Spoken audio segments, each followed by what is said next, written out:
Hello everyone, this is a case of L45 canal stenosis. In this video we will try to show you the contralateral work, how to decompress on contralateral side, so which is the difficult part of endoscopic decompression. So we will try to focus more on that part, although rest of the procedure is almost same, steps are same. So right now we have just defined spino-laminar junction with the help of RFA bipolar. So once this has been defined, then we can use drill. So the main part is of drilling. So initially one can use shaver or one can go for cutting burr with any kind of drill, as long as ligamentum flavum is intact. So drilling is safe. So I am using Medtronic cutting burr. I think the diameter is somewhere around 3 or 3.5 millimeter, not very sure about the diameter. So initially I use this cutting burr so as to make the things very fast, bony work fast. So this is midline and I am trying to go beyond midline, cross midline, so that I can do sublaminar work. So once sufficient amount of drilling has been done, then we can use Carrison punch to further decompress it. So cranial end point is, once you see the detachment of ligamentum flavum, so that means we have already reached to its cranial extent. So as we can see, this is the point where we are getting this ligamentum flavum detached spontaneously without any effort. So that means this is the cranial end of decompression. So we have to decompress widely in case of stenosis. So I am coming towards ipsilateral IAP.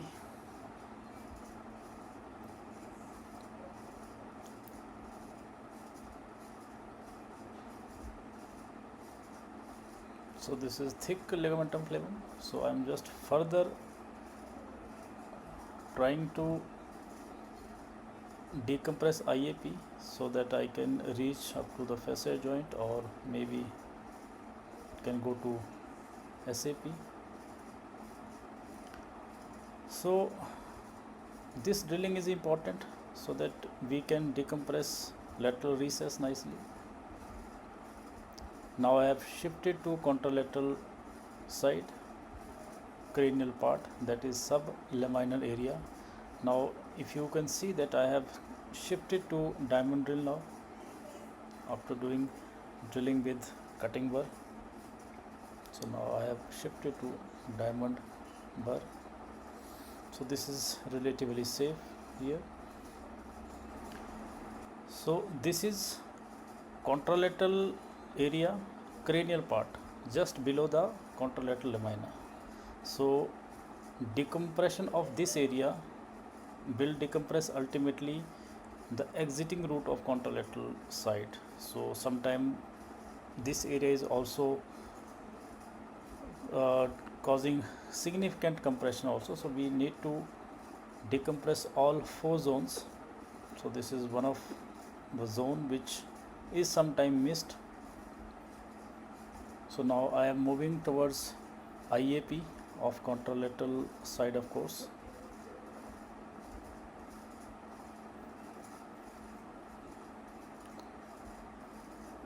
Before taking out ligamentum flavum, is always better to drill as much as possible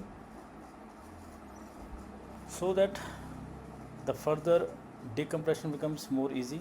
Otherwise we have to use chisel, or maybe you have to use this diamond drill later, but that time this becomes a little difficult once this ligamentum flavum has been removed. So I'm just trying to strip off this ligamentum flavum from sublaminar area. This is IAP, the end of IAP, which you can see. So just below this would be SAP. So basically this is joint area. So to decompress nicely on contralateral side, we also need to drill little bit of this IAP and SAP. So I'm trying to separate this ligamentum flavum attachment on contralateral side.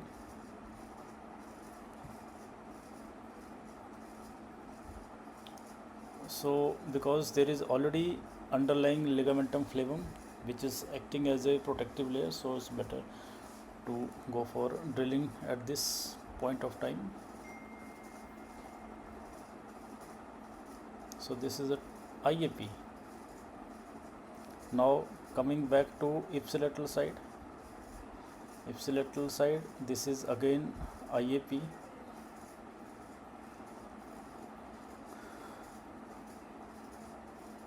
So just by removing little bit of IAP, so just underneath there is SAP.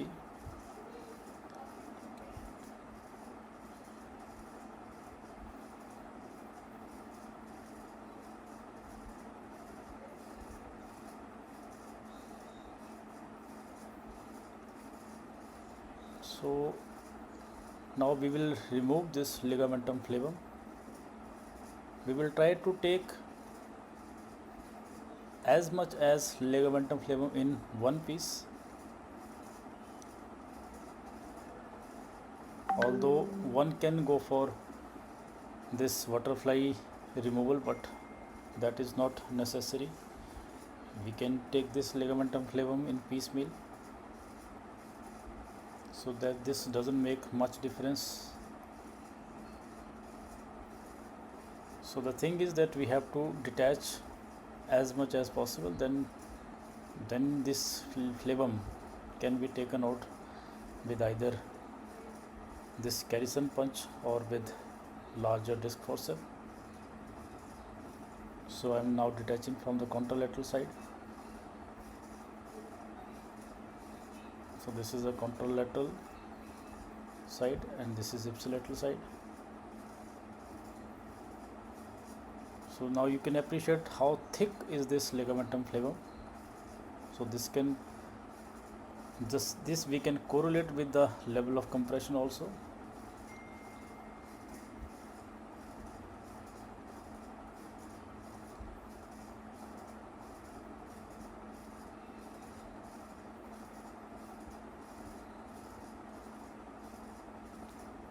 So underlying neurostructures are visible.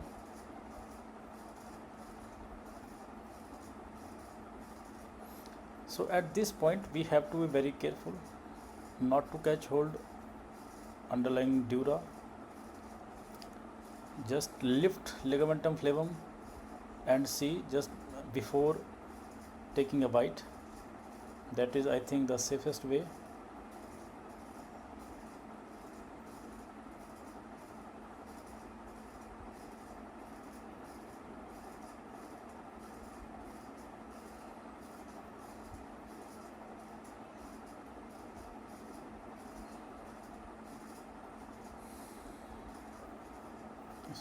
So this is ipsilateral lateral recess, disc bulge is also visible,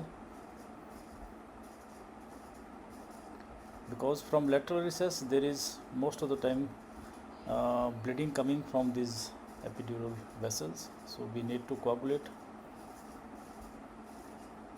These are the fat globules or flimsy layer of fat, so it's better to remove so as to give a good or get a better picture.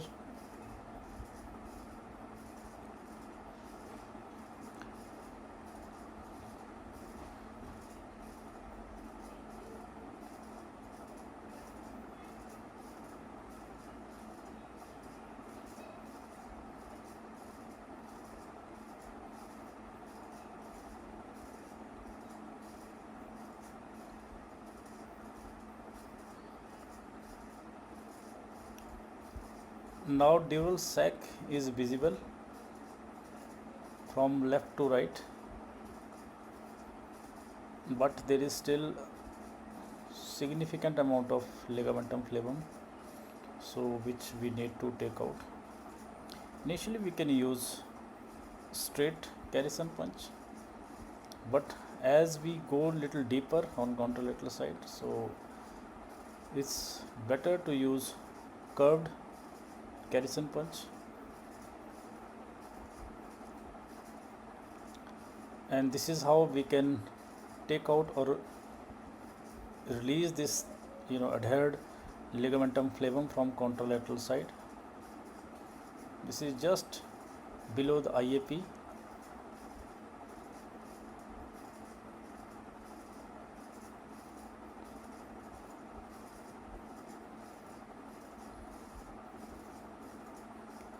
So other alternative is we can use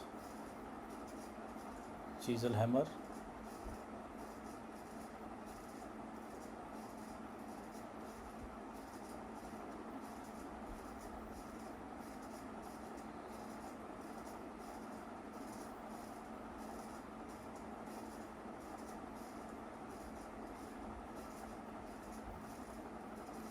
I am trying to separate this ligamentum flavum on contralateral side, especially on lower lamina, which is the difficult part. So we can use, as I said, the curved Carrison punch. So this is the curved one, 3 mm curved Carrison punch.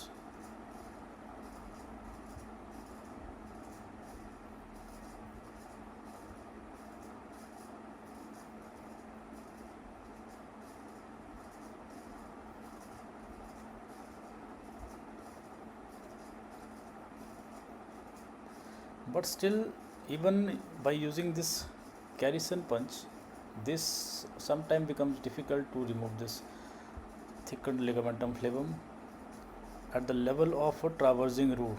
This is the area where we will get this traversing root. So we have to remove this thickened ligamentum flavum. So it's better to use chisel and hammer again, so as to remove this attachment of ligamentum flavum. So this is almost midline, where I am right now doing chisel. This is almost midline.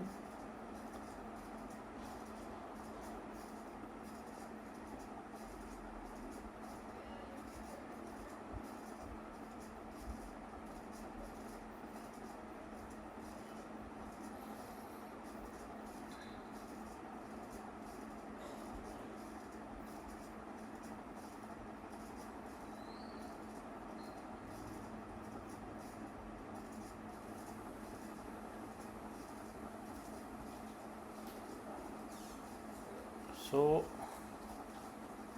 as I said, this is the tricky part to remove this ligamentum flavum.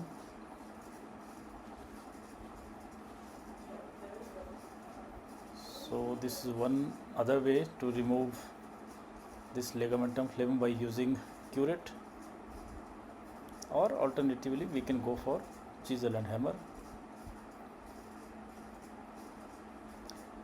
Now you will see this anatomy very clearly. This is caudal lamina, which I am right now working on. I am trying to strip off this attachment of ligamentum flavum, and this caudal lamina is continuing cranially as tip of SAP.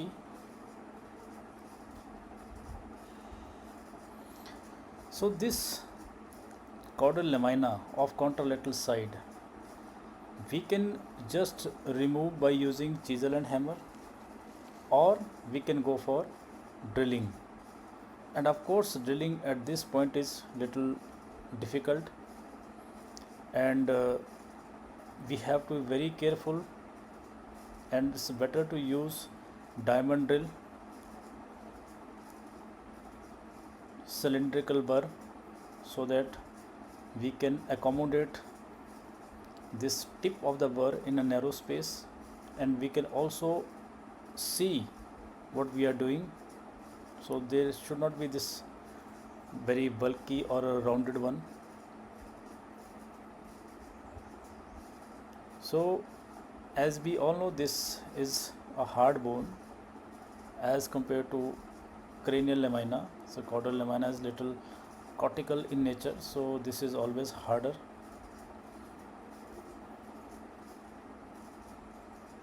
So first we will thin this out, then we will use this chisel and hammer.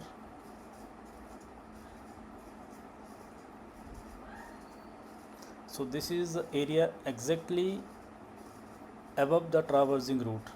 So one has to be little careful while using this chisel. So again, this chisel is curved one, not angled one. So there is a difference between curved chisel and angled chisel. So curved chisel or curved instrument are really helpful for the contralateral work.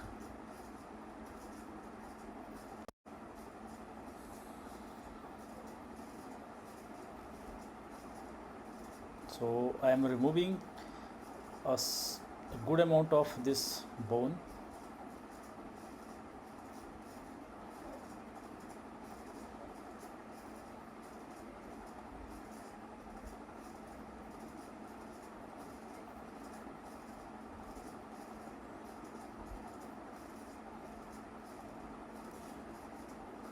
Now I have fractured this caudal lamina with the help of chisel and hammer. So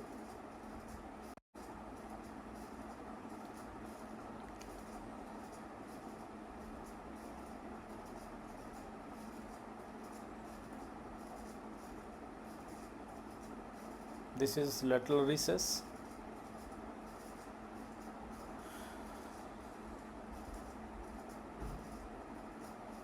There is still a piece of bone which we have to remove. Only then we will be able to see the traversing root.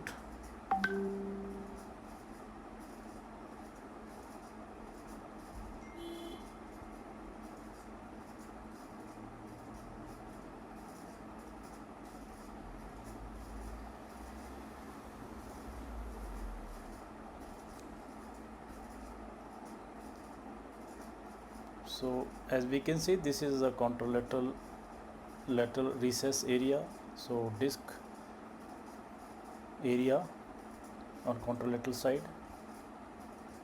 So recess has been nicely decompressed, cranially at least. So now we have to work caudally where the traversing root would be. So this is the area of traversing root. So this part of bone we have to remove. So again we will just do some maneuvering with this chisel.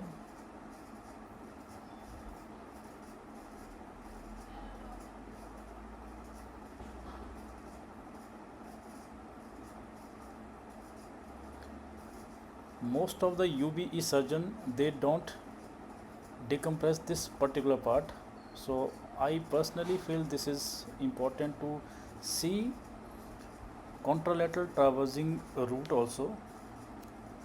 So only then I think the complete decompression can be considered, adequate decompression can be considered.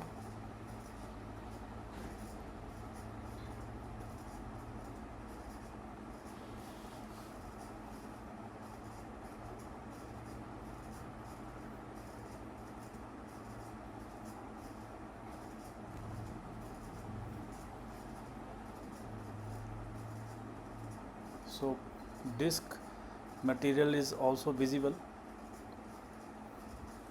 because there was a right sided disc bulge also.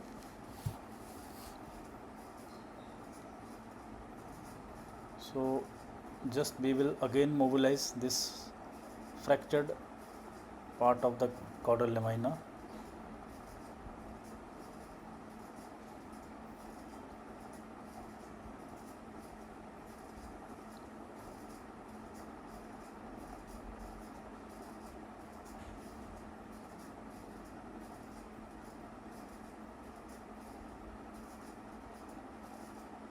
So chiseling at this point has to be really careful, controlled one, so as not to plunge your instrument just into the spinal canal.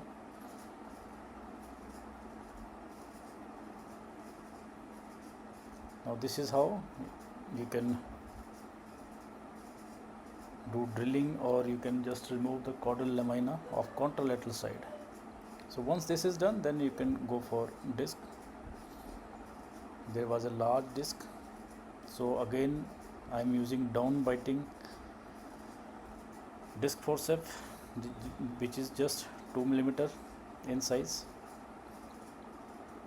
So you can see the large fragment was taken out. So contralateral root, traversing root is also visible. So now coming to ipsilateral side, again this is a disc area, disc bulge, diffuse disc bulge is there. There is no kind of extruded disc bulge, but there is a diffuse disc bulge. So we will go for small discectomy followed by annuloplasty. Try to take small amount of disc material which is easily coming out. We will not go for very aggressive discectomy. So once this is done, now you can see this is a contralateral root nicely going into the foramen. This is a disc area of contralateral side. So this much decompression I think is needed in severe canal stenosis. Then we can go for, this is ipsilateral side,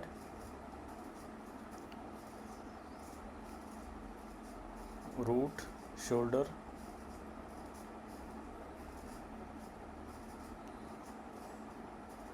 and this is contralateral side. So just annuloplasty work is being done. So on ipsilateral side we just realized so that we have to go little more caudal so as to do good foraminotomy, because this traversing root was looking little angry, inflamed. So we decided just to go little more caudally, just to decompress little more caudally. So now you can see this is axilla of ipsilateral side, root, axilla, shoulder, and this is contralateral side. So root. So I think this is the end of decompression. So both the roots are nicely visible. Even axilla, this is contralateral axilla where I am just doing some coagulation. This is the shoulder area, foramen. So which is the most difficult part I think for severe canal stenosis. So I think this should be the end of decompression. Thank you.